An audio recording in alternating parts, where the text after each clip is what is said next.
दोस्तों, अगर आपको सीरीज एक्सप्लेनेशन में इंटरेस्ट है तो एग्जैक्टली सेम रीजन के लिए मैंने न्यू क्लाइमेक्स रिवील चैनल शुरू किया है, जहां पर ऑलरेडी मैंने न्यू सीरीज की वीडियो पब्लिश की है और वहां भी मैं डेली 2 वीडियोस पोस्ट करूंगा। इसलिए यदि आपको जरा भी सीरीज में इंटरेस्ट है या आप मुझे सपोर्ट करना चाहते हो तो प्लीज मेरे न्यू क्लाइमेक्स रिवील चैनल को सब्सक्राइब जरूर करें और पोस्टेड सीरीज एक्सप्लेनेशन की वीडियो देखना ना भूलिएगा। तो चलिए अब शुरुआत करते हैं इस मूवी के एक्सप्लेनेशन से। फिल्म की शुरुआत मैरी नाम के एक लड़की से होती है जो समुद्र किनारे बने कॉन्वेंट में रहती है। दरअसल वो फ्रांस के राजा लुइस की बेटी है, लेकिन वो अपने पिता के बारे में कुछ नहीं जानती। लेकिन लुइस सब जानता है, पर मैरी के एक राजकुमारी होने के बाद भी लुइस ने उसे हमेशा कॉन्वेंट में ही रखा क्यों है, इसके बारे में हमें आगे पता चलेगा। वहीं मैरी जब समुद्र में तैर रही होती है तो नन्स उसे चिल्लाने लगती है कि हमने तुम्हें मना किया था पर फिर भी तुम समुद्र में गई, इसलिए आगे से ऐसा मत करना। दूसरी तरफ लुइस एक बड़ी युद्ध लड़कर अपने राज्य लौटा होता है, जहां लोग उसे देख काफी खुश हो जाते हैं। पर तभी लोगों के बीच दुश्मन की तरफ से भेजा हुआ इंसान लुइस को शूट कर देता है, पर भाग्य से गोली बस उसके कंधे पर लगी होती है, जिससे लुइस की जान बच जाती है और सिपाही तुरंत उस आदमी को पकड़ लेते हैं। अब डॉक्टर जब उसका इलाज कर रहे होते हैं तब लुइस उससे कहता है कि चाहे कुछ भी कर लो लेकिन मैं इंसान हूँ, एक दिन मर ही जाऊंगा।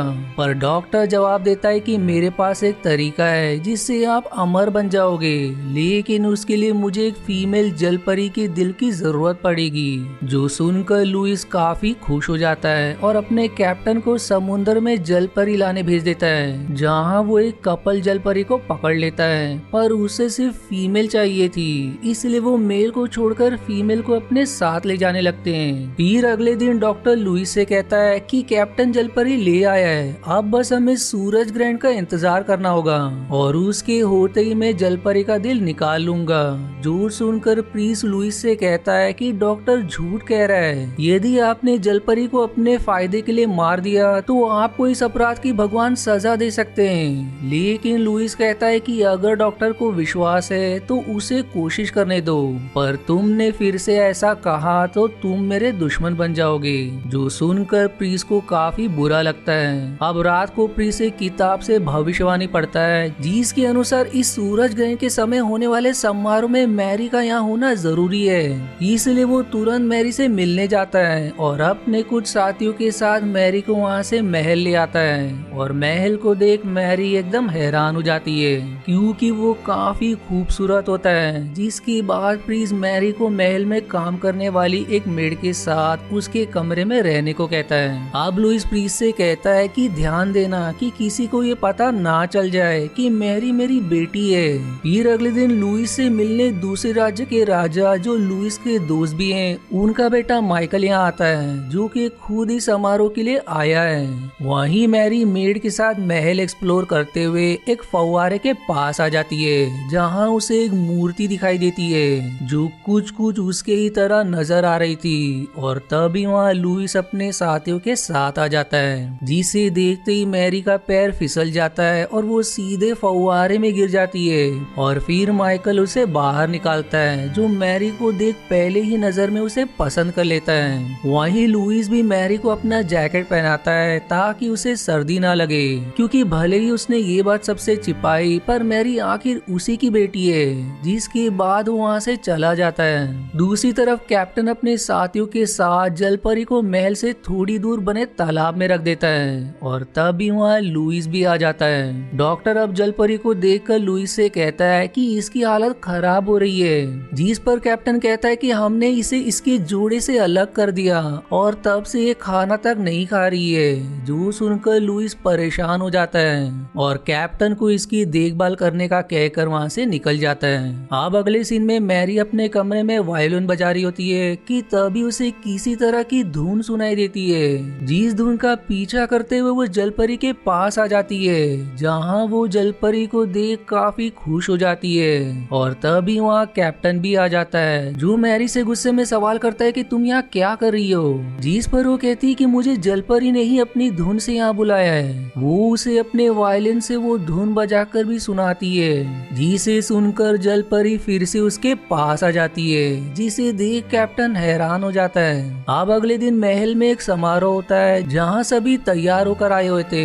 वहीं मैरी भी प्रीस के साथ एक राजकुमारी की तरह तैयार होकर आती है, जिसे सभी देखते ही रह जाते हैं। लुइस भी मैरी को देख उसके साथ डांस करने लगता है, पर तभी उसे मैरी में उसकी पत्नी दिखाई देती है, जिसे देख वो हैरान हो जाता है और मैरी के साथ डांस करना बंद कर देता है। अब रात को मैरी फिर से जलपरी के पास आती है, जहाँ कैप्टन भी होता है, और मैरी से थॉट के जरिए बातें करके जलपरी भी थोड़ा थोड़ा ठीक होने लगती है। फिर अगले दिन लुइस गार्डन में पेंटिंग बना रहा होता है कि तभी वहाँ मैरी भी आ जाती है। वो उससे कहता है कि जिस मूर्ति को तुम फव्वारे के पास देख रही थी वो मेरी पत्नी की थी, और तुम मुझे उसकी ही याद दिलाती हो। लुइस फिर मैरी की भी एक पेंटिंग बनाता है, जिसे देख वो खुश हो जाती है। अब अगले दिन मैरी और कैप्टन घोड़े पर सवार होकर कहीं जा रहे होते हैं, जहाँ मैरी कैप्टन से रेस लगाने को कहती है। इसलिए वो मैरी के साथ रेस लगाने लगता है, पर थोड़ा आगे बढ़ते ही मैरी घोड़े से नीचे गिर जाती है, जिससे उसका हाथ टूट जाता है। कैप्टन फिर तुरंत उसे डॉक्टर के पास लेकर आता है, और वो मैरी के हाथ को देखकर कहता है कि हमें जल्दी इसका हाथ काटना होगा, वरना इन्फेक्शन पूरे शरीर में फैल जाएगा। जो सुनकर मैरी घबरा जाती है, और तभी वहाँ लुइस भी आ जाता है, जो डॉक्टर को चिल्लाते हुए कहता है कि तुमने बिना मुझसे पूछे ऐसा फैसला लेने की कैसे हिम्मत की। वो मैरी से कहता है कि अगर तुम नहीं चाहती हो तो तुम्हारा हाथ नहीं काटा जाएगा, और भगवान पर विश्वास रखो, वो सब ठीक कर देंगे। जो सुनकर उसकी घबराहट थोड़ी कम होती है। दूसरी तरफ कैप्टन जब तालाब के पास होता है तो जलपरी वही धुन सुनाती है, जो धुन सुनकर वो समझ जाता है कि जलपरी मैरी की मदद करना चाहती है। इसलिए वो तुरंत मैरी को वहाँ लाकर तालाब के अंदर डाल देता है, जहाँ जलपरी मैरी के चारों ओर घूमने लगती है, जिससे बहुत ज्यादा सुनहरे रंग की रोशनी निकलती है, जिस रोशनी के मदद से मैरी का हाथ बिल्कुल ठीक हो जाता है, जो देख सभी हैरान हो जाते हैं। फिर अगले दिन मैरी लुइस और बाकियों को बताती है कि जलपरी ने मुझे अपनी शक्तियों से ठीक कर दिया, जिस पर डॉक्टर लुइस से कहता है कि अब तो आपको मेरी बात पर विश्वास हो गया होगा। जो सुनकर मैरी लुइस से इसके बारे में पूछती है कि डॉक्टर क्या कह रहे हैं, जिस पर लुइस जवाब देता है कि हमने यहाँ जलपरी को इसलिए लाया है ताकि हम उसकी शक्तियों से फ्रांस के सभी लोगों का फ्री में इलाज कर सके। जो सुनकर मैरी एकदम खुश हो जाती है। फिर अगले सीन में कैप्टन मैरी को महल घुमाने ले जाता है, जहाँ उनकी दोस्त काफी आगे बढ़ जाती है, और वो दोनों एक दूसरे को पसंद भी करने लगते हैं। फिर अगले दिन लुइस माइकल को अपने पास बुलाकर मैरी से शादी करने का प्रस्ताव देता है, और साथ ही उसे ये भी बताता है कि मैरी उसकी ही बेटी है। जो सुनकर माइकल की खुशी का ठिकाना नहीं रहता, क्योंकि वो पहले से ही मैरी को पसंद करता है। अब लुइस मैरी को भी अपने पास बुलाकर उसे उसकी सच्चाई बता देता है कि तुम मेरी ही बेटी हो। दरअसल राज्य के कामों में मैं इतना उलझ गया था कि कभी तुम्हारी माँ पर ध्यान नहीं दिया, जिससे तंग आकर वो मुझे छोड़कर कॉन्वेंट में रहने चले गई, और दुर्भाग्य से तुम्हें जन्म देते ही वो चल बसी। पर तुम्हारी माँ के छोड़ जाने से मैं काफी गुस्से में था, इसलिए मैंने ये बात सभी से छिपाई कि मेरी एक बेटी भी है, इसलिए तुम्हें वो नंस नहीं पाला। वो फिर मैरी को उसकी माँ की फोटो लगी लॉकेट भी देता है, जो सब जानकर वो काफी दुखी हो जाती है। जिसके बाद भी वो और कहता है कि तुम्हें मेरे लिए काम करना होगा, हमारे खजाने में काफी कमी आ गई है, इसलिए मैं चाहता हूँ कि तुम माइकल से शादी कर लो, क्योंकि उसके पिता की हालत काफी खराब है और उनके बाद वही राजा बनेगा। पर मैरी शादी के लिए मना कर देती है, लेकिन लुइस कहता है कि मैं तुम्हारी अनुमति नहीं मांग रहा हूँ, बल्कि आदेश दे रहा हूँ। जो सुनकर मैरी रोते हुए वहाँ से चली जाती है, और उसे रोते देख लुइस को भी काफी बुरा लगता है। अब रात को प्रीस जलपरी से मिलने जाता है, जहाँ वो उससे भी थॉट्स के जरिए बातें करती है, जिससे वो समझ जाता है कि जलपरी भी इंसानों की तरह समझ बूझ सकती है, और उसका परिवार भी है, जिससे बिछड़ जाने से वो काफी दुखी है, इसलिए वो तुरंत लुइस के पास आकर फिर से उसे समझाने की कोशिश करता है कि यदि आपने उस निर्दोष को मार दिया तो आपको भगवान इसका सजा जरूर देंगे। और इस पर लुइस जवाब देता है कि जो मैंने ठान लिया है वो मैं करके ही रहूंगा, और यदि भगवान मुझे सजा देना चाहते हैं तो अभी दे दे, क्योंकि मुझे कोई फर्क नहीं पड़ता।